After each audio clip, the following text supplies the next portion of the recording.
Programa Alto Astral no 14. Entrevista.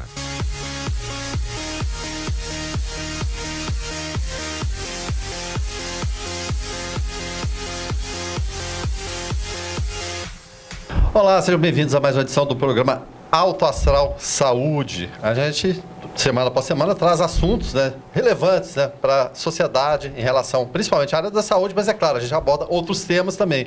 E o tema de hoje, é claro, está envolvido com saúde, mas envolve também toda a população, envolve todo mundo, Acho que tem ingerência sobre a gente quase todos os dias, José Val? Então, mais uma vez, eu passo a bola para você para apresentar o nosso convidado de hoje e qual será o tema, por favor. Verano, amigos do 14, juntos aqui mais uma vez. O Verano falou em tema de relevância, vigilância sanitária.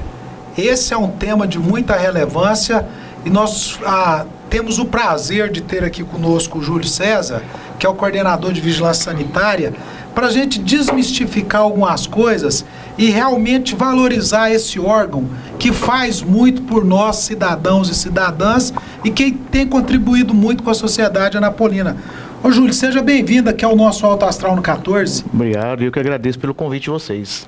Verano, vamos começar perguntando para o Júlio como é que funciona a vigilância sanitária aqui em Anápolis. É aquela pergunta básica, Justamente. Todo mundo acha que faz um monte de coisa e de fato faz, mas especificamente, é o papel da vigilância sanitária. Na verdade, a vigilância sanitária é um órgão fiscalizador ligado ao Sistema Nacional de Vigilância Sanitária, ou seja, ligado à Anvisa e ligado ao sistema estadual. Hoje, Anápolis, como nós estamos em gestão plena, a vigilância sanitária de Anápolis, ela praticamente faz tudo. A única coisa que nós não fiscalizamos em Anápolis hoje são as indústrias de medicamentos. No entanto, a gente está em um processo de pactuação para atingir tudo isso aí. Então, a vigilância hoje, ela envolve tanto setor de alimentação, setor de medicamento, serviço de saúde e serviço de interesse à saúde aqui em Anápolis. E essa questão que ele falou aí em relação a laboratórios, mesmo porque a Anápolis é referência nacional, Então, eu acho que seria um passo a mais, um passo importante, em relação a esse tipo de fiscalização ser permitido também através de vocês, Na verdade, nós podemos fiscalizar os laboratórios farmacêuticos. A questão hoje é a questão estrutural. Nós temos que nos estruturar primeiramente para a gente começar a absorver esses laboratórios farmacêuticos, porque é uma grandiosidade, uma fiscalização que demanda muito tempo, muito conhecimento e uma equipe robusta. Mas nós já temos Brasil afora, vigilâncias sanitárias municipais que fazem a fiscalização da indústria farmacêutica, já alguns locais que já tem uma estrutura que já pode fazer isso. Nós temos isso no Brasil. Temos um exemplo próximo de nós, que é Goiânia, Goiânia. Apesar de Goiânia ter um quantitativo menor de indústria farmacêutica, então eles não precisariam de um quantitativo tão grande de fiscais nesse caso, Então, esse é um bem e um mal de Anápolis ao mesmo tempo, Anápolis, claro, é polo de referência, mas por ser um polo tão grande, exige uma preparação que, de repente, a gente ainda não tem, Goiânia, apesar de ser capital e ter um polo menor, já tem.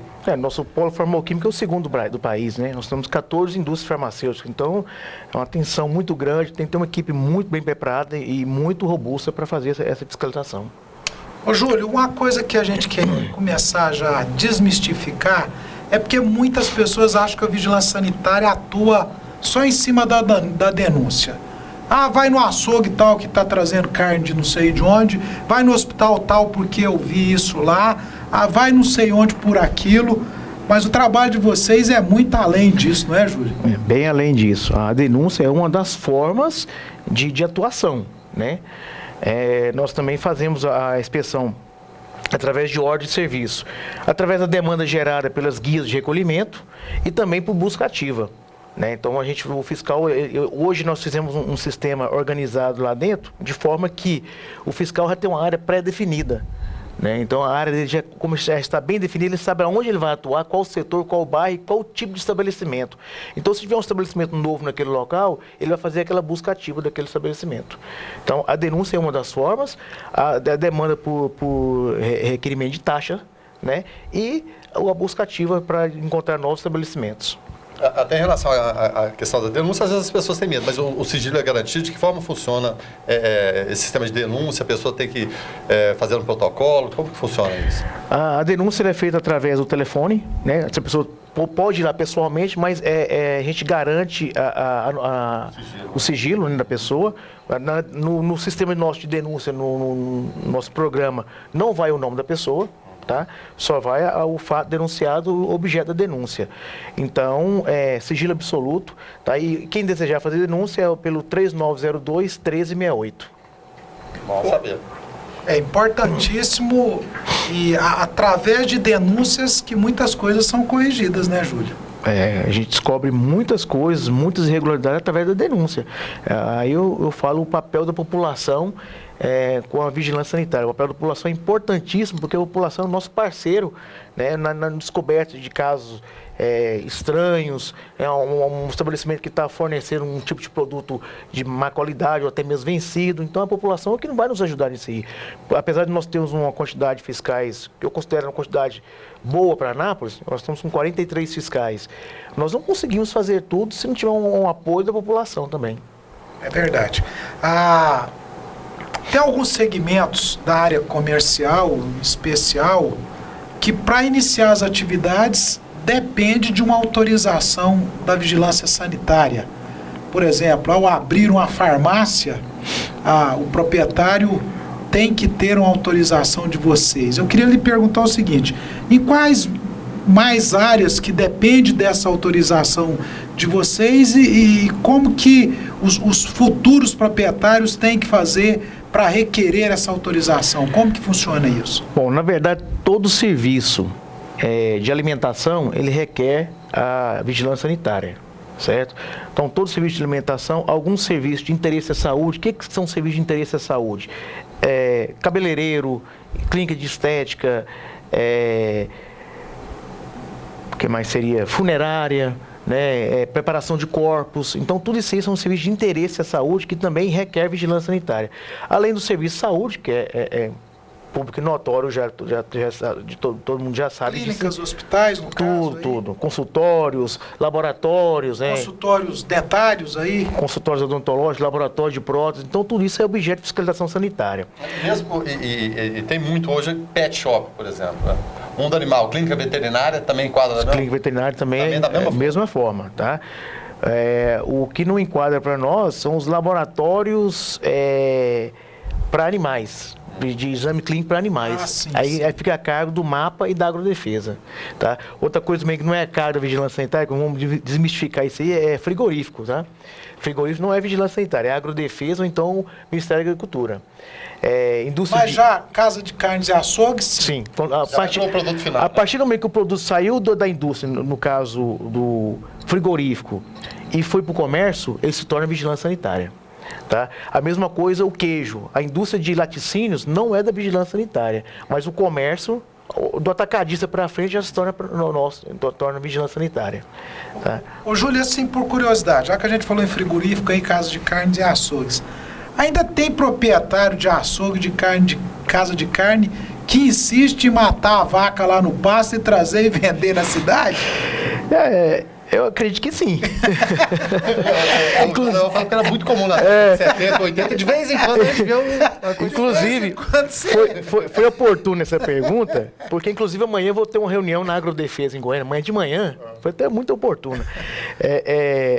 Justamente conversar sobre essas questões de abate clandestino, que ainda existe, a gente sabe que existe, né? É difícil de pegar, é difícil de você constatar isso aí. Existem várias formas da pessoa esconder isso lá. E é uma coisa que você tem que fazer uma investigação muito profunda. Então, amanhã eu estou reunião com a Agrodefesa justamente para verificar a questão do abate clandestino, a questão da produção de linguiça. Né? Isso eu diria que é um problema sério, né? Produção de embutidos no açougue, o ato de temperar a carne no açougue e vender aquela carne temperada. Então, tudo isso a gente vai regular amanhã com a Agrodefesa para a gente harmonizar essas coisas aqui em Anápolis. E antes dos futuros proprietários aí abrirem seu negócio, nesses segmentos que depende de você, como que eles têm que fazer? Eles têm que buscar vocês? Como que é isso? O ideal, a maioria dos casos, precisa de uma planta baixa. alguns serviços, como drogaria, precisa de planta baixa, farmácia de manipulação, hospitais, indústrias, desde a pequena até a média e grande indústria, né, restaurantes, né? Então é bom nos procurar antes, nós temos um setor de plantão fiscal lá que dá orientação, né? Então orienta para todo aquele pessoa do setor regular que pretende montar um negócio, nos procure com antecedência, nós damos orientação e damos o caminho para a pessoa seguir corretamente para não ter nenhum problema futuro. Existe a questão do alvará sanitário. Existe o alvará de funcionamento das empresas e existe o alvará sanitário que é renovado anualmente. Hoje, os proprietários, esse alvará sanitário, são os proprietários de estabelecimento que buscam vocês, ou vocês já encaminham essas taxas para serem pagas anualmente? Como é que é isso? Bom, na verdade, hoje é uma coisa que a gente está trabalhando junto com a prefeitura, a questão de disponibilizar essas taxas via internet, né? Hoje a pessoa nos procura lá, né? Então a pessoa que já tem um comércio, já está funcionando, ou deseja abrir e quer abrir da forma correta, né? A pessoa nos procura lá e retira a taxa lá normalmente, né? E tem aquela forma, igual eu falei no início, a questão da busca ativa, onde o fiscal vai no comércio, já está aberto, a pessoa não procurou nem a prefeitura para fazer regular com relação a cadastro econômico e também não procurou vigilância sanitária com relação às normas sanitárias. Aí nós já intimamos esse contribuinte, nesse caso, quando é busca ativa, né, ele vai dar toda a entrada na prefeitura até chegar na vigilância sanitária também. Na busca ativa, qual que existe um padrão, um protocolo de vistoria? Eu chego no estabelecimento, eu vou cobrar esses documentos e vou olhar isso. Toda fiscalização ela é baseada na legislação, né? Então, todo item que o fiscal coloca em documento fiscal, aquele item é baseado em uma lei, uma norma, em um artigo, parágrafo. Então, toda vez que o fiscal vai lá, ele intima, ele está baseado naquela legislação, né? E ele intima também com relação à documentação necessária para que se possa abrir aquele estabelecimento. Em relação ao Brasil, todo mundo fala que desde a época do Império, muito papel. Você concorda que opinião pessoal sua, é muito papel, deveria ter mais, a gente deveria se cercar de mais cuidados, ou às vezes é muito papel e pouca vigilância? De que forma se insere a vigilância nesse contexto de papelada? É mais tranquilo, é muito papel, muita exigência e tem que ser assim mesmo? De forma geral, hoje o setor público ele é muito burocrático, né? E a vigilância está inserido nesse contexto. Eu penso o seguinte, eu acho que nós temos que modernizar justamente para um momento de crise como nós estamos agora, nós desburocratizarmos, né? Não deixar de fiscalizar, nós vamos fiscalizar da mesma forma, mas com relação à documentação, nós desburocratizarmos justamente para facilitar para o empresário. Hoje, para você abrir um empreendimento, hoje você demora meses, né? E eu acho que isso deveria ser reduzido justamente para favorecer o empreendedor. Verano, uma coisa também que eu quero deixar claro, até porque a gente nessa lida do dia a dia, em especial nessa área de saúde, eu vejo muitas pessoas sendo autuadas, multadas, por falta de conhecimento e por falta de orientação. Por exemplo, quando um fiscal da vigilância sanitária chega num estabelecimento, ele vai lavrar uma notificação dando prazo para que o proprietário tome as providências e faça uma defesa. Tem muita gente que pega esse papel, bota numa gaveta, não cumpre os prazos e depois vai atrás do vereador, do fulano, do ciclano, do Júlio, para quebrar uma autuação. Sequer ele não fez o dever de casa, que era de olhar o papel ou entregar para alguém que pudesse ajudá-lo para que fizesse uma defesa, e muita coisa é simples de resolver. Eu cheguei no comércio e vi um mofo no canto de uma sala que não poderia ter. Eu cheguei no comércio e vi um produto vencido. Então, cabe defesas de várias formas, mas o cidadão às vezes não faz isso, né? E às vezes procura pessoas para quebrar a multa, para quebrar o auto, não entendendo que a vigilância está ali para ajudar a dar um norte, fazer com que a coisa funcione direitinho. E aí eu te pergunto, existe passos, a vigilância não chega multando. Eu queria que você dissesse como é que funciona isso. Tá, esse é um poder discricionário do fiscal. Aí você vai depender da ocasião, do que foi encontrado no estabelecimento. Pode acontecer, eu falo para você que poucas vezes, né, de nós chegarmos em um estabelecimento e ele está numa situação assim terrível mesmo, né, que aí nós temos que fazer uma atuação mais pesada. E às vezes até interditar, né? Sim, interdição e lavra-se um auto de infração. Tá? Mas isso não é a rotina, não. A rotina foi o que você disse no início. Nós fazemos a notificação ou intimação daquele estabelecimento, nós damos um prazo para ele cumprir, certo? E depois, no retorno, se nós formos lá, o prazo, depois no retorno, né? E ele, dentro daquele prazo, ele não cumpriu aquelas especificações, aí sim pode ser lavrado um auto de infração, pode ser lavrado uma interdição, né? Então, a sequência natural seria essa. E existe também, acho que na maioria dos casos, nós chegamos no estabelecimento, ele cumpriu as normas, nós fazemos a liberação do alvará. Verdade, né? verdade. Então, o caminho é esse. Tá?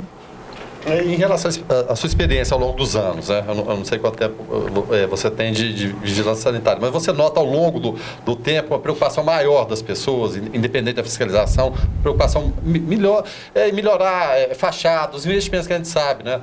E que pode melhorar e atrair o consumidor, tanto na parte externa como na parte interna. Também as pessoas estão conscientizando e vendo que o mercado exige cada vez mais isso, o consumidor está cada vez mais exigente. Acho que é o primeiro fiscal, antes até da vigilância. Sim. Eu estou há 10 anos, estou fazendo 10 anos de vigilância sanitária. Né? Hoje, a população é o maior fiscal que nós temos, é a população. Porque a população já está notando que o estabelecimento tem que ter uma certa qualidade. E eu costumo dizer o seguinte, o papel da vigilância sanitária não é corrigir, mas qualificar. Né? Nós estamos aqui qualificando o setor regulado. E está havendo uma mudança. Nesses 10 anos a gente tem observado, principalmente, o setor de saúde tem dado uma evolução enorme, né? Mesmo porque as novas tecnologias exigem isso também no setor de saúde, né? A população já sabe, a população sabe cobrar de um profissional de saúde, né, se um serviço não foi adequado, né, um trabalho não foi adequado. E a mesma coisa no setor de alimentação. Eu até te devolvo uma pergunta. Se você chega num restaurante para fazer sua refeição, se você olhar lá assim, nossa, está muito estranho, você não come, você perde vontade de se alimentar naquele estabelecimento. Então, o próprio setor regulado tem observado, né, e está melhorando. E, claro, esse é um tripé, né? A vigilância sanitária, a população e o próprio setor regulado que está caminhando para uma qualificação. Ô Júlio, a vigilância sanitária é um órgão municipal. Eu queria que você aclareasse para a população, porque às vezes a população acha que a vigilância sanitária não visita o hospital municipal, não visita o Cais Progresso, não visita o Cais Abadia Lopes da Fonseca, não anda pelas unidades públicas de saúde, e a gente sabe que isso não é verdade, não é? Então eu queria que você aclareasse isso. Mesmo sendo um órgão que está dentro da estrutura organizacional da Secretaria Municipal de Saúde, vocês, dentro das rotinas de vocês também fiscalizam as unidades públicas de saúde, não é isso? Sim. As unidades públicas de saúde, existe uma particularidade que você pontuou bem aí. Nós estamos dentro da estrutura organizacional da Secretaria Municipal de Saúde. Então, do ponto de vista jurídico, apesar de eu não ser advogado, mas acho que fica bem fácil de entender. É como se eu fizesse uma autuação. É como se eu tivesse meu carro e multasse meu próprio carro. Mas vamos colocar. Vamos fazer um exemplo mais dessa forma. Mas não impede que nós atuemos. De que forma? Nós subordinado, mas tem autonomia. Nós temos autonomia. Qual a forma de fiscalização nesse caso? Nós inspecionamos esses hospitais, essas unidades de saúde que você pontuou bem aí, né? Todas as unidades de saúde do município nós inspecionamos. O que é feito? Eu não vou lavrar um termo de intimação, não vou me auto-intimar. Né? Juridicamente isso não existe. O que eu vou fazer? Eu gero um relatório de inspeção, né? Encaminho para a secretaria, né? Se for necessário encaminho para a prefeitura também, para o prefeito, e encaminho para o Ministério Público. Né? Então, é a medida que a gente faz hoje, né? De forma que a população enxerga isso, porque o nosso trabalho é um trabalho silencioso. É um trabalho silencioso. Mas, assim, inclusive eu fui cobrado, por que você não interdita tal unidade de saúde que está ruim e tal? Tem um outro viés que nós temos que observar aqui. os municípios, eles trabalham com um sistema único de saúde, ou seja, a população tem total acesso tem um acesso universal ao serviço de saúde. O município é obrigado, o Estado é obrigado, a União é obrigada a dar saúde de acordo com a Constituição. Nós todos sabemos disso. Nós temos uma unidade de saúde que está ruim, mas ela é aquela unidade que só existe aquela unidade naquele bairro. Servindo aquela população. Servindo aquela população. Se por acaso a vigilância vai lá e interdita aquela unidade, você pode ter certeza que nós vamos ser execrados. Aí já vira o contrário, né? Aí vira o contrário. Mas por que você fechou, apesar de estar ruim? Então a gente tem que trabalhar com a questão do risco-benefício. Eu falo sempre isso, o risco-benefício é importantíssimo. Né? Porque é tipo aquela frase, é ruim com ele, pior sem ele. Então, o que nós temos que fazer? Por isso que a gente faz um relatório, a gente conversa com o secretário, conversa com o prefeito, com o Ministério Público, para todos trabalharem em conjunto, para melhorar aquela unidade ao invés de fechá-la. Seria mais ou menos um risco controlado, vamos colocar assim. É dessa forma. E a gente tem que procurar e qualificar o serviço público também. Acho que a intenção é essa. Se fechado, fica pior Fica ainda, pior, a população... eu vou pegar um exemplo aqui. Se você fechar uma unidade tipo Munique-Calixto, que é a única da região ali, a unidade mais próxima que ele vai conseguir Vila Esperança. De atenção básica é Vila Esperança. Esperança. Vila A Esperança. UPA lá. A UPA não é atenção básica. Não, estou dizendo, mas a UPA é ao lado ali, tem uma de atenção básica. Isso. Mas então, é Vila Esperança, olha a distância. A distância. A pessoa vai andar 5 quilômetros. É verdade. Né? Então a gente tem que pensar em tudo. Então a vigilância sanitária não pensa, as pessoas às vezes têm um entendimento errado, e foi até bom esse aqui para a gente desmistificar isso. Entendimento que a vigilância sanitária é aquele órgão punidor, não. Nós trabalhamos com um total bom senso. Tá? Apesar de existir a legislação, nós usamos o bom senso também. Em relação a esse bom senso, existe ali um limite de até onde, esse aqui é o limite, a gente pode esticar a corda até aqui. A partir daí não dá mais. É claro que pese o bom senso, tem esse limite, tem esses parâmetros, ou depende muito da situação, ou digamos até do feeling da pessoa que está lá no momento. O bom senso ele é muito variável. Ele é variável. Existem variáveis. Por exemplo, você vai no estabelecimento. Eu vou dar um exemplo clássico. Eu sou cirurgião dentista, eu faço a inspeção da parte de odontologia e radiologia. E uma vez, um exemplo que eu dou sempre, eu fui num laboratório de prótese e a gente entendeu lá na hora que a pessoa tinha desconhecimento. O protético lá tinha desconhecimento e não má intenção ou má fé. Né? Então ele não estava negligenciando, a situação dele estava ruim, mas ele falou assim, não, eu vou arrumar tudo. Então assim, eu agi com bom senso, eu poderia muito bem ter interditado aquele laboratório dele. Mas eu tenho que entender também que ele tem que trabalhar, ele tem que... Se ele não trabalhar, ele não consegue colocar aquela casa dele em ordem. Então, eu dei o prazo para ele, né? E fiz o retorno. Cheguei no retorno lá, eu dei os parabéns para ele, porque ele cumpriu. Então o meu bom senso foi ter naquela hora, é o feeling que você falou, de ter entendido que ele poderia fazer alguma coisa. A gente pode errar? Pode errar, mas o bom senso é variável. Eu sou testemunha dessa questão do bom senso, tanto na questão pública quanto na questão privada. Na questão pública, uma coisa que a gente tem que se colocar também, que para você executar obras e reformas no público, é muito mais moroso do que no privado. Muito mais moroso. Então, dentro do bom senso, a vigilância sanitária fiscaliza, encaminha para secretário, prefeito, Ministério Público, revisita e vai reavaliando, e o município vai fazendo também dentro das suas licitações, que às vezes demora mais do que deve. Aquela questão que a gente falou da papelada. Da papelada, mas as coisas acabam acontecendo. Se você não consegue fazer uma reforma no hospital municipal assim, mas você consegue fazer uma reforma no municipal depois que a papelada corre e corrigir algumas coisas. Outra coisa também que eu tenho que dar um testemunho é da parceria do Ministério Público com a Vigilância Sanitária. Sim. A Vigilância, ao encaminhar os relatórios para o Ministério Público, realmente o Ministério Público visita unidades junto com a Vigilância Sanitária, a conversa com o secretário, conversa com o prefeito, faz um cronograma de atuação para sanar irregularidades, então essa coisa acontece bem. E já na área privada também, uma coisa, seguindo o próprio exemplo que o Júlio deu, você visita um laboratório de prótese e conversa com o protético e tem algumas alterações e irregularidades que têm que ser corrigidas, dá-se um prazo, volta-se ali depois de 30 dias, está praticamente tudo corrigido, porque são demandas menores, vamos dizer assim. Mas quando você entra dentro de uma unidade hospitalar maior, tem coisas que você não resolve com 30 dias. Mas a vigilância sanitária tem um bom senso, lhe dá mais 60, entendendo, e também não te deixa ad eterno, porque às vezes muita coisa é para ser empurrada de barriga. E essa fazer um acompanhamento para ver se a coisa está acontecendo, né? Justo. E o Júlio colocou uma coisa numa pergunta que você fez anteriormente. A população, de uma maneira geral, e os proprietários de estabelecimentos na área de saúde, na área de alimentação, mudaram muito nesses últimos anos.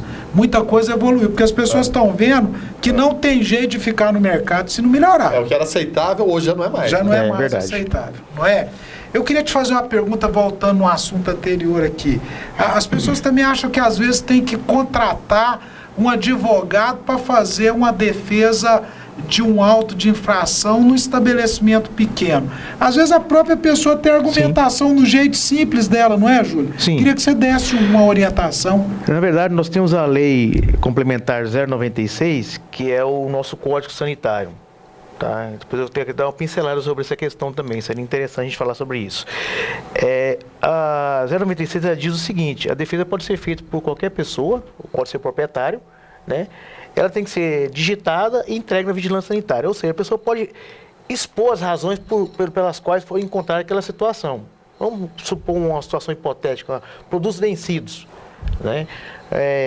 Ele vai ter que gerar uma defesa explicando a motivação daquilo. E pode ser uma linguagem simples, cidadão comum, Sim, nada técnico. Nada técnico. Porque as pessoas parecem muito medo disso. Não. Colocar bem as coisas. Mesmo porque um estabelecimento pequeno, ele não vai ter condições de contratar um advogado, né? Então, assim, o advogado fica a cargo das grandes empresas, dos grandes empreendimentos, né? Mas a população, o proprietário pode fazer a defesa, por isso, digitado, tá? A lei existe que seja digitado, não pode ser em próprio punho, tá? É tranquilo, tá? E a gente também age com bom senso, nós temos uma junta julgadora lá também no julgamento. Não fica dependendo só do seu julgamento, só o Júlio. Não. Isso aí burocrática, não. Não. Então, nós temos um departamento jurídico dentro da vigilância sanitária aqui para nos auxiliar nessas questões. Tá? E na própria lei fala os atenuantes e agravantes. Para a pessoa, às vezes uma coisa simples, houve uma auto-infração, mas vai gerar apenas uma advertência, não vai gerar uma multa. Tá? Uma curiosidade aqui, em relação a uma denúncia, a pessoa pode encaminhar de forma direta, ela não passar pela vigilância sanitária direto, eu vou no Ministério Público, eu vi um armazém, um supermercado ali, encontrei um rato, alguma coisa assim, ele pode ir direto no Ministério Público ou precisa necessariamente da parceria da vigilância sanitária? Na verdade, nós acolhemos a denúncia de toda forma possível, via Ministério Público, via ouvidoria do Ministério da Saúde, que eu respondo muito ouvidoria também, né? Pode ser pelo telefone, pode ser pelo 156 nos repassa essa denúncia. Então, existem várias formas. A denúncia, de qualquer forma, ela tem várias entradas. Tem que se manifestar, né? Sim, tem várias entradas lá. Ô, Júlio, assim, também para ilustrar uma situação que eu já vivi, aí eu fui autuado, mandei o auto de infração para o meu contador esqueceu, deixou, adoeceu e eu perdi o prazo. Esse proprietário ele pode procurar a vigilância e tentar uma dilação de prazo numa defesa, ou a coisa não, perdeu o prazo, está autuado. Como é que é isso? Aí nesse caso, como a lei é bem específica, né? A pessoa tem 15 dias para fazer a defesa, 15 dias corridos. Tá? Corridos. É bom frisar. Né? Não são úteis não, são corridos. Então conta final de semana, feriado, né? Então, infelizmente, ele não tem como recorrer mais nessa questão, certo? Aí vai ser julgado a revelia. Ele pode recorrer em segunda instância via Procuradoria do município. Aí é a possibilidade, tá? Mas nesse caso aí, perdeu o prazo, eu não tenho como dilatar esse prazo para ele. Mesmo que eu tenha que estabelecer alguma coisa, né? Porque senão fica... Como diz, é regra, né? Muito regra. No caso de salão de beleza, é competência de vocês também a fiscalização. O que é olhado no salão de beleza? Eu estou falando salão de beleza porque no Brasil de 14 milhões de desempregados, Guilherme Verano? Daí tá baixando um pouquinho, bem devagar, mas é em torno disso aí. Vou colocar, mesmo porque alguns que estão se empregando estão justamente na economia informal e pode até... É por isso que eu estou querendo colocar. Você tem muita gente aí hoje que abriu o salão na sala da casa, não sei onde. O que vocês observam nessas vistorias nos salões de beleza? Então, eu acho que como toda fiscalização, hoje a vigilância sanitária evoluiu na inspeção. Antigamente a gente focava muito na estrutura física. Hoje nós focamos mais nos processos de trabalho. Né? Na verdade, nós focamos no tripé, que é estrutura, processo e resultado. O resultado daquilo que foi feito com a estrutura e o processo.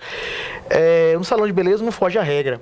A gente olha, claro que a gente olha a parte física, apesar que não é muita coisa, mas os processos de trabalho, por exemplo, a esterilização de instrumentos de manicure e pedicure. Que o instrumento ele entra em contato com líquidos, né, com sangue, né, então ele deve ser esterilizado. Né, então isso aí é verificado. A questão da desinfecção de bancadas, de instrumentos, tipo pentes, escovas, esse tipo de coisa também a gente notifica. Apesar que é difícil você visualizar. Mas geralmente a pessoa, quando tem lá os produtos da higiene, vamos supor um álcool 70, você visualiza, você está imaginando que ele está fazendo aquilo lá. Certo? Então já é um ambiente que a gente tem mais esse tipo de controle. Que mais seria que a gente olha lá? A questão do uniforme, a questão do jaleco, das toalhas, que aquelas toalhas que devem ser trocadas a cada cliente, né? Porque vai sangue naquela toalha, principalmente manicure e pedicure. O produto, só te cortando um pouquinho, o produto em si, porque a gente vê algumas histórias aí de que fez um determinado procedimento no cabelo e o cabelo caiu. O cabelo ficou verde, o cabelo ficou verde. A questão do produto também é olhado. Salão de beleza, eles são muito inovadores, né? Então, muita alquimia. Então, assim, de vez em quando eles aparecem com um produto novo no mercado aí. Não, realmente o produto que contenha formol, nós verificamos, né? Apesar que o formol faz muito mais prejudicial para o operador do que para a pessoa que está utilizando. Porque o operador está utilizando o produto com formol principalmente no cabelo, né? Ele está aspirando aquilo lá. E o formol é altamente cancerígeno, né? Então, o operador lá, a pessoa que está trabalhando com formol, sofre muito mais do que o próprio cliente. Né? As pessoas não sabem disso. Né? Então, mas a gente olha essa questão do formol também. É importantíssimo. A questão que eu queria colocar em relação, muitas vezes a mulher tem um olhar mais atento que o homem. Vocês, evidentemente, devem ter mulheres lá também. Numa visita dessa a um salão, seria recomendável a mulher que já está acostumada com aquela rotina ali, ou tanto faz, ou vai em duplo? Na verdade, é uma curiosidade aqui. Na verdade, eu tenho homens e mulheres fazendo salão de beleza, né? Salão de beleza, cabeleireiro. A gente segue uma legislação, então existe um roteiro, né, para a gente inspecionar. A questão de vocês que a gente fala, de repente tem uma mulher disponível, pode ir lá. Né? A mulher, por natureza, ela é mais detalhista, né? Então, isso é fato, a gente tem que abrir entender isso aí, reconhecer isso aí, né? Então fica a dica aqui, tá? Verano, você fez uma pergunta e aí eu lembrei de outra situação. Eu lembro de acompanhar editais de concurso público para fiscais da vigilância sanitária, até tive a oportunidade de ajudar a elaborar editais. E aí você concursa o Júlio, você tem a vaga lá para o fiscal de vigilância sanitária, cirurgião dentista, o fiscal de vigilância sanitária farmacêutico. No próprio edital você exige a formação da pessoa. Eu entendo que isso é na hora de fiscalizar também. Você relatou o seu caso, né? Você faz consultórios odontológicos aí e no caso radiologia, a área da imagem. O fiscal que tem a formação na área de farmácia, ele vai fazer farmácias de hospitais, é mais ou menos por aí, porque eu acho que a população às vezes acha que é assim. Não, o fiscal de vigilância sanitária, ele entrou no concurso público, ele, de qualquer forma, era um administrador, era um advogado. Ele entende tudo, por isso que até que eu coloquei a questão da mulher ali, né? Que está mais habituada com aquela situação, né? Vamos lá, vamos fazer um breve histórico para a gente entender.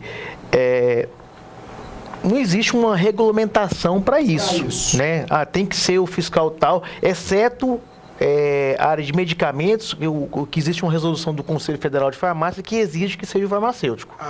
Tá? Mas não existe uma resolução que obriga, não, para fazer odontologia. Só cirurgião dentista? Não tem nada isso, não tem não. Mas eu acho que a gente tem que caminhar para a modernidade, para a qualificação do nosso serviço. Então, o concurso que eu entrei mesmo, o edital separava por área. Eu lembro disso. Então, era 2 áreas para odontologia, eram 2 áreas para farmácia farmacêutico, para veterinário, e assim por diante. Nutricionista. Era isso. Ainda bem que os gestores que entraram na vigilância sanitária entenderam que aquele pessoal que entrou tinha que ser específico para aquela área, justamente para qualificar o serviço. Vamos colocar um exemplo clássico. Eu entendo muito mais de odontologia, de um consultório, das minúcias que acontecem no consultório odontológico, do que um veterinário ou um nutricionista. Né? Então, em mesma forma, o nutricionista entende muito mais de uma cozinha industrial do que eu. Eu não vou me atrever a ser mais sabedor do que ele. Então, é uma questão de qualificação. Não é obrigatoriedade, mas hoje nós trabalhamos aqui, a ANAP está trabalhando dessa forma. Nós temos 3 cirurgiões dentistas. Eu não estou atuando agora porque eu estou na gestão, mas tem mais 2 fiscais. Nós 3 fazemos a parte de odontologia e radiologia, porque radiologia existe na nossa grade curricular na faculdade. Né, na universidade. Verdade. Então, nós fazemos essa parte de exames de imagem, desde do raio-x odontológico até a medicina nuclear e radioterapia. Então, fica a cargo do cirurgião dentista. Fiscalizar um hospital. O ideal é que fosse um médico e enfermeiro. Como nós não temos médico no nosso quadro, nós temos enfermeiros. As enfermeiras fazem. As enfermeiras entendem de UTI, a rotina de UTI, a rotina de uma lavanderia hospitalar. Né? Então, a gente coloca por área, para ficar uma coisa mais qualificada. Até mesmo porque se um médico questionar o fiscal lá na hora, o fiscal vai ter que saber responder. Tem o argumento. Tem que ter o argumento, porque é uma coisa específica. Né? Que às vezes eu não vou entender, um veterinário não vai entender, mas o enfermeiro vai entender. E o serviço teve ganho com isso, não teve? Demais da conta. Nós qualificamos imensamente. E hoje eu dividi lá, nós fizemos uma nova divisão, de forma que eu coloquei mais específica ainda. Tá? Para não ocorrer em erros. Né? A gente não pode errar humano, mas a gente tem que evitar erro, a gente não pode minimizar. Né? Então, eu defendo a especificação do serviço. E cada vez mais, acho que a função do mercado é essa aí, né? Vai se autorregulando. Vai segmentando, né? Claro. Justamente. Ô, Júlio, quando vocês chegam no estabelecimento, que vocês recolhem algumas amostras, isso aí tem critério, né? Porque a gente, às vezes, o proprietário, até para se justificar para a clientela, ele diz assim, a vigilância sanitária veio aqui e levou aí um carro de produto meu sem precisão. Tem critério, não tem? Eu queria que você deixasse isso muito claro para a população. Não é que eu não quero que o dono do comércio seja vítima, não. Mas é em cima da verdade que a gente tem que clarear os fatos. Na verdade, existem as coletas nas indústrias, né, também, para verificar a qualidade daquele produto que saiu da indústria. Aí fala assim, então já está coletando na indústria, para que coletar no comércio? Na verdade, a coleta no comércio é para justamente verificar que aquele produto houve um transporte e houve um armazenamento lá no estabelecimento. Então, os critérios para coleta, um deles pode ser denúncia. Então, uma pessoa chega lá já chegou, por exemplo, com um saco de arroz e o saco de arroz estava com caruncho. Né? Nós anotamos o lote e tal, e fomos lá no estabelecimento e realmente constatamos e fizemos a coleta e mandamos para o LACEN, que é o laboratório oficial que faz a análise do produto. Então, um dos critérios é a denúncia. E existem outros critérios.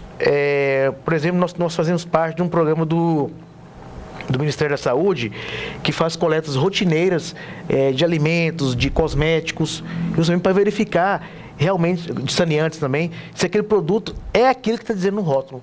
A especificação para ser conferida. Né? Vou pegar um exemplo clássico, água sanitária.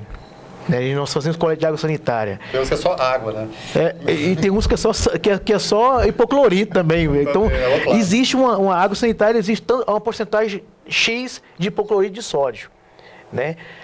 A rota está falando aquilo. Nós temos que constatar aquilo na coleta. A gente coleta. E com detalhe, aquelas embalagens antigas, né? Era muito fácil de você abrir, não tinha lacre nenhum. Também. Então, tudo isso aí é visualizado pelo LACEN. O LACEN faz análise quantitativa, qualitativa do produto e da rotulagem e embalagem também. Então, nós fazemos parte também de outros programas. O PATEM, com relação à qualidade dos alimentos, por exemplo, embutidos, com relação ao teor de gordura, teor de sódio. Se é aquilo que está falando, às vezes está falando lá X quantidade de sódio.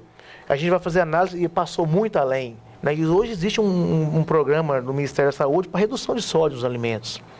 Então, a coleta é para isso, principalmente embutidos. Embutidos levam muito sódio, né? Muita gordura. Então, tudo isso é analisado nesses produtos. Então, existe critério, sim. Alguns programas do Ministério da Saúde que nós seguimos, né? E o critério de denúncia é um deles também. Vocês chegaram no estabelecimento, numa farmácia, no supermercado, e se depararam com produtos vencidos. Qual que é o procedimento? Vocês recolhem, levam, vocês apreendem e deixam interditado, e é o proprietário que tem que dar destinação final para isso? Qual que é o protocolo em relação a isso? Aí depende muito. Na maioria das vezes nós recolhemos, tá? Porque a gente não sabe, porque como é uma situação muito tensa, você está retirando aquele produto do setor regular, da pessoa lá, do empresário. A pessoa só vê o dinheiro saindo. Né? Justamente. Então, assim, a gente não sabe se ele pode agir de má fé depois dar a destinação parcial daquele produto para outro, entendeu? Fazer o fracionamento daquele produto. Vamos pegar um caso clássico, um bacon vencido. A pessoa pode pegar uma manta de bacon daquela e fatiar e colocar nova data de validade. Então, nós recolhemos por questões de segurança.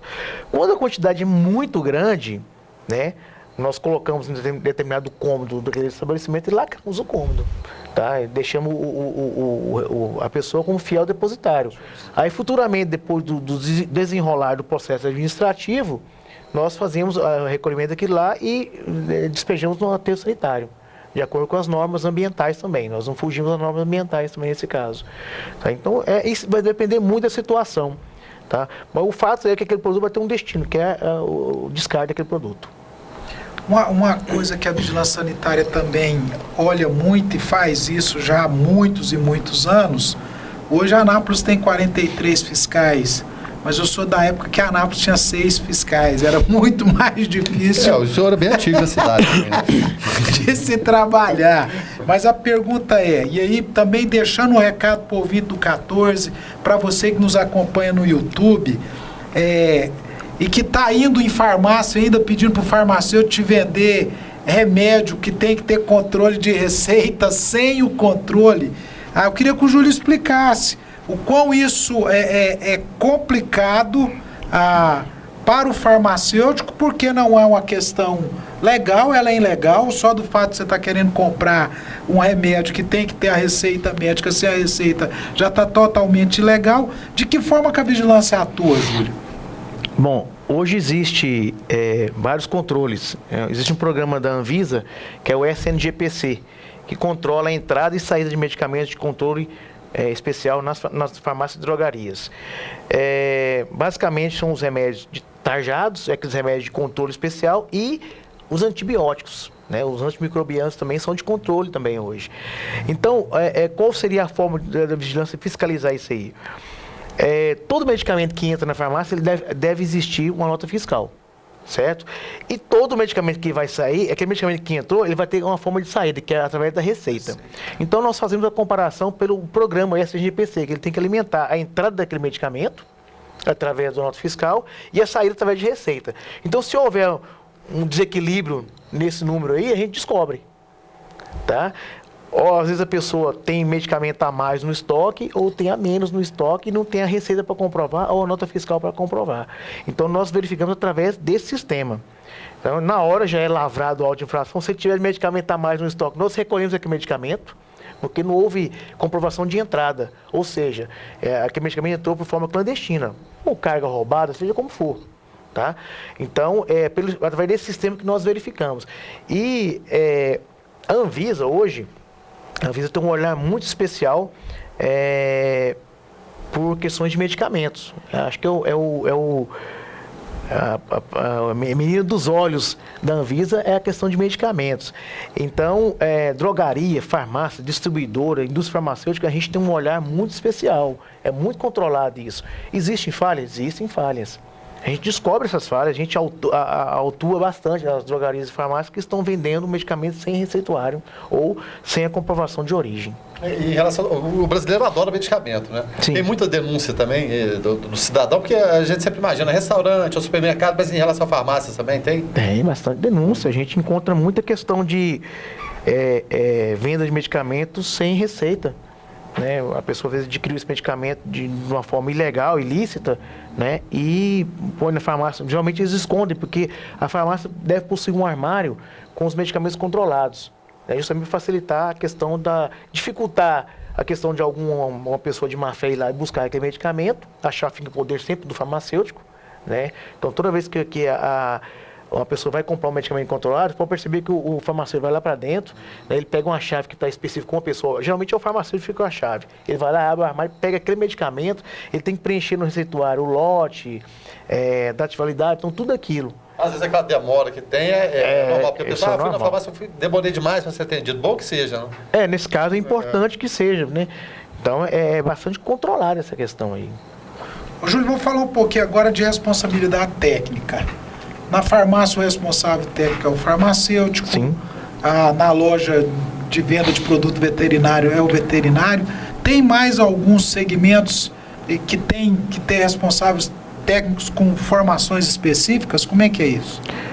Sim, o que dá uma certa controvérsia é a questão do setor alimentício, ainda que existe algumas controvérsias, e setor de estética também existe controvérsias nisso aí. Por quê? Porque existem muitas resoluções de conselhos de classe que muitas vezes interferem nessas questões. Tá? Alguns conselhos de classe determinam, por exemplo, que o fisioterapeuta pode fazer uma coisa além da fisioterapia. Estou dando um exemplo hipotético aqui, tá? Ou o mesmo farmacêutico além da drogaria. Posso pegar até um exemplo da sua área agora? Acho que está tendo uma polêmica em relação à aplicação de botox por odontólogos. Também, em relação ao Conselho Regional de Medicina, o federal, está questionando essa aplicação. Em relação a botox facial, né? Mesmo para prevenção de dores, aquela coisa toda, está havendo essa controvérsia. E isso é normal que aconteça também. Isso na verdade o Conselho vai ter que regular essa questão, porque o botox pode ser utilizado pelo cirurgião dentista? Eu acredito que sim, desde que seja para resolver problemas de questões na gengiva, de linha de sorriso, linha de expressão, aqui na questão do sorriso, né? Acontece que o cirurgião dentista está migrando para outras áreas, né? Já saiu da boca, está lá na testa já, né? Então, assim, eu não me atreveria a fazer um botox numa região dessa. Eu, como cirurgião dentista. Porque vê essa curiosidade exatamente. Mas agora cabe ao conselho regular isso aí e fechar com o conselho de braço, medicina, né? né? Resoluções de um lado, de outro, né? Liminares. Eu acho que é uma coisa que nós temos que trabalhar bem no Brasil. Eu sou um sério crítico aos conselhos de classe, porque muitas vezes eles chocam um com o outro e não existe uma regulamentação para eles entrarem num acordo, tá? Bom, essa é uma opinião minha, pessoal minha, né?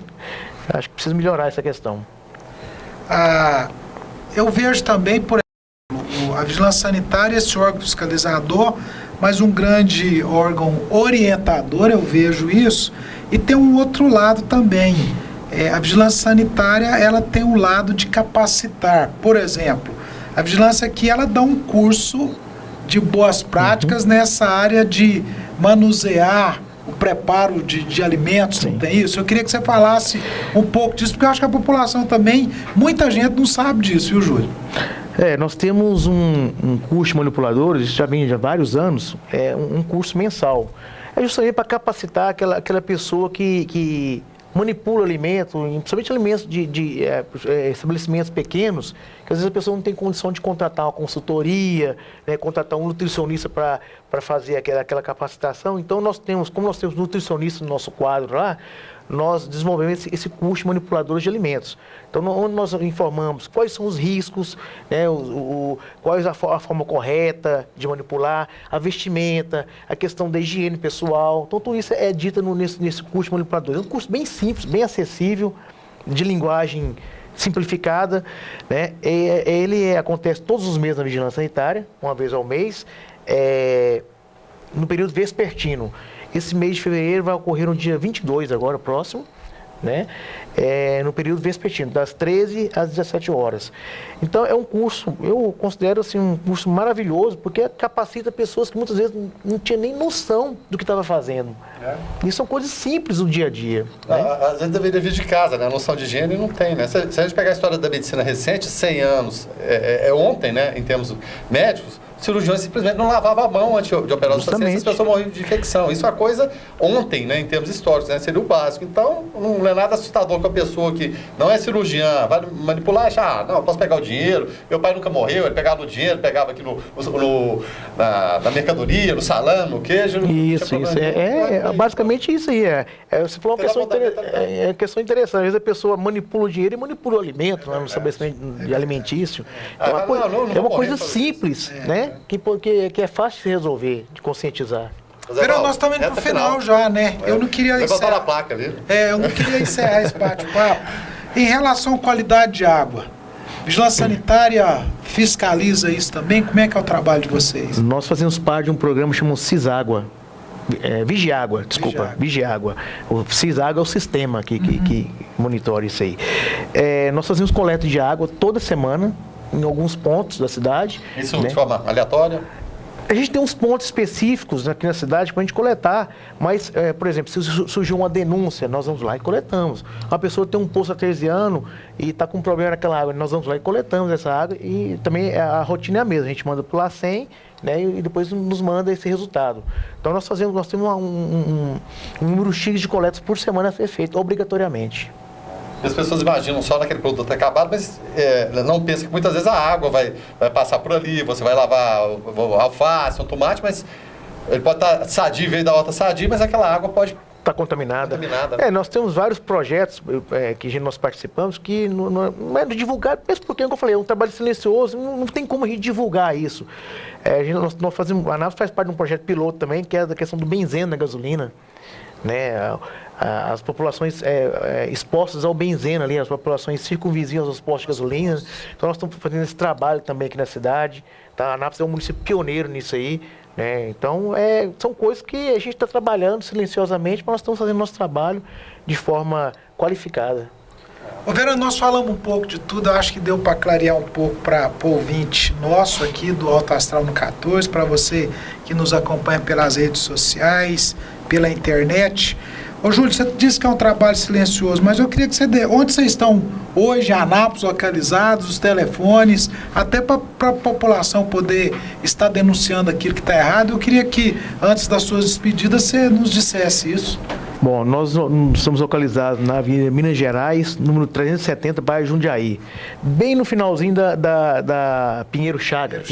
Onde Pinheiro Chagas morre ali, está a vigilância sanitária. Você cai de frente da vigilância sanitária ali, certo? Nosso telefone para denúncia é o 3902-1368, tá? Denúncia é anônima, tá? Não tem problema. E quando precisar, estamos à disposição na vigilância. Nós temos um fiscal de plantão todos os dias, tá? De segunda a sexta, das 8 da manhã às 18 horas. Então, um fiscal plantonista lá para solucionar dúvidas. Se a pessoa quiser montar um negócio, nós temos lá um checklist das coisas que a pessoa precisa. Então, nós estamos tudo preparado lá. Que bom, né? Que bacana. Já elimina um monte de problemas lá para frente. Sim. Muito obrigado pela sua presença aqui. Nosso programa está à disposição de vocês para clarear todas essas dúvidas, falar um pouco desse trabalho de vocês. E foi muito bom ter você aqui conosco. Eu que agradeço, estou à disposição de vocês, da população anapolina, que acho que esse contato aqui é importantíssimo justamente para desmistificar e mostrar qual realmente é o serviço da vigilância sanitária e de toda a Secretaria de Saúde, né? Muitas vezes sai uma reportagem falando, a vigilância sanitária não fez isso ou fez isso além, né? E na verdade as pessoas não estão sabendo o que está acontecendo. O pessoal fala, vou no PROCON, vou na vigilância. Então assim, nosso trabalho é um trabalho de qualificação, eu reafirmo isso para vocês e estamos à disposição da população. A vigilância sanitária está aqui para minimizar e tentar resolver o máximo possível os problemas da cidade. Tá certo. Então, dessa forma a gente encerra mais um programa Alto Astral no 14, agradecendo o Júlio César, coordenador da Vigilância Sanitária aqui em Anápolis, José Valdo Reis Brito, nosso parceiro aqui no canal 14, e agradecendo sempre aos nossos parceiros, né, que vocês podem acompanhar a partir de agora e também sempre lembrando das redes sociais, né? Programa Alto Astral 14, José Val Alto Astral, minha página pessoal também no Facebook. Você tem todos os meios, né, para acessar, tirar dúvidas com a gente também e ver os programas, além na grade de programação do canal 14, também em nossa página no YouTube, né? Programa Alto Astral 14. Então, mais uma vez, a gente se despede agradecendo nossos parceiros. Até logo mais. Canal 14 NET. Apoio Cultural. a Clínica Radiológica de Anápolis, também a CIA, Arroz e Feijão Imperial, Geolab Genéricos, Instituto Oncohematológico de Anápolis, Hospital Evangélico Goiano, Plameg, Unievangélica, Supermercado Atende Mais, Compensados Anápolis, Clínica Vacine, Barbante JK, Laboratório Modelo, BRG Brasil Geradores, Farmácia Naturalis, Cicobi Unicentro Norte Goiano, também Lages Vibracom e, é claro, de agora em diante, também Resgate. Programa Alto Astral no 14. Entrevista.